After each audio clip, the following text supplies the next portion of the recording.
qui m'est venu tout à l'heure en faisant la vaisselle. Le problème que j'ai, c'est que j'ai un bouchon là, par exemple. Je pense qu'il y en a plus d'un chez lui qui a un bouchon comme ça pour boucher son lavabo. Le problème du bouchon, c'est que la tirette là, s'arrête dans le fond de l'eau. Donc quand on a de l'eau sale, etc., il faut aller chercher ça dans le fond de l'eau pour pouvoir déboucher l'évier. Donc j'ai pensé à une solution que je vais exécuter devant vous, mais je ne l'ai jamais fait. J'ai ici quelques ustensiles. Donc là, je vais prendre ça. Et ici, l'idée en fait, c'est d'adapter un bouchon de liège sur là-dessus. Et puis que ça tienne, et que ça reste... Alors là, il y a une petite pièce qui permet peut-être qu'on arrive à ce qu'on souhaite. Donc pour démonter, je vais démonter cette pièce-là. Donc là, j'ai une pince là, une deuxième pince là. Voilà, on écarte un petit peu. Toc. On enlève ça. Cette pièce-là, peut-être l'enlever aussi, ça m'a pas l'air bien solide, mais enfin bon. Voilà, on repère comment c'est fait, évidemment.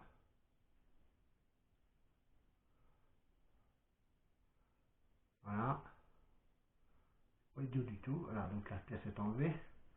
Ensuite, grâce au pied à coulisse, je mesure le diamètre d'une bille. Ça, je suis sûr de ne pas me tromper. 3,5. C'est du 3,5. Donc je vais mettre du 4. Comme ça, je vais être sûr que ça va passer. Bon, j'ai du 3,5, mais je préfère que ça glisse un peu. Voilà. Hop. On perce un trou dans le bouchon. Alors, autant prendre du bon. Hein. Autant prendre du bon, hein, les meilleurs. Bon, on n'est pas percé où je veux. Et c'est vraiment du grand vin de champagne. Faut pas prendre n'importe quoi non plus. Hein.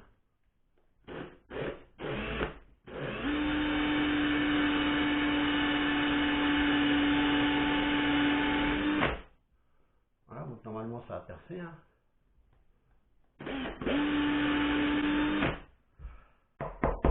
Voilà, bon, ça fait un peu de dégâts. Alors après, est-ce qu'on va arriver à rentrer ça là-dedans? Voilà. Comme je vais percer un peu plus grand, on va le mettre dans l'autre sens. Il y a un peu de rigidité dans la tirette. Voilà, je commence déjà à ressortir de l'autre côté. Voilà. Hop. C'est ressorti de l'autre côté. Donc là, on remet dedans. Toc. On referme. Du mieux qu'on peut. Un petit coup de pince. Voilà. Ensuite, on remet la petite pièce là. Voilà. On referme.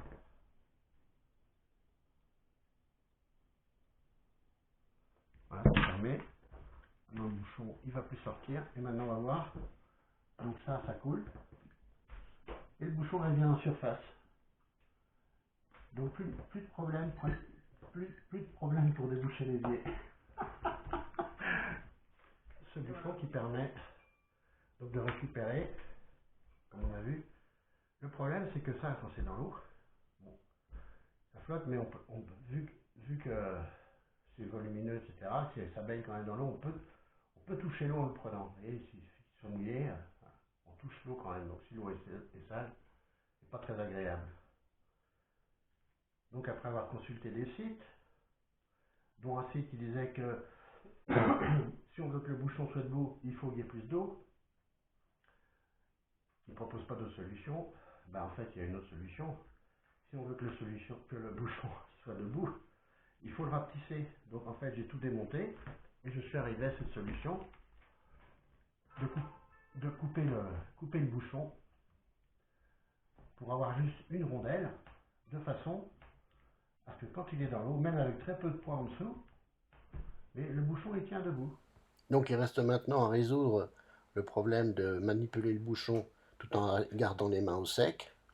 Donc c'est très simple, je prends un cure-dent que je vais enfoncer dans la tête du bouchon directement, comme vous voyez ici.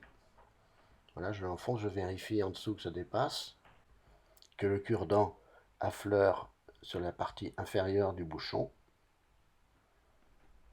Voilà.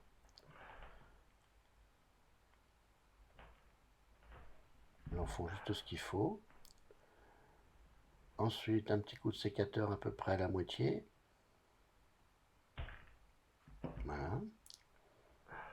Et on vérifie que ça fonctionne.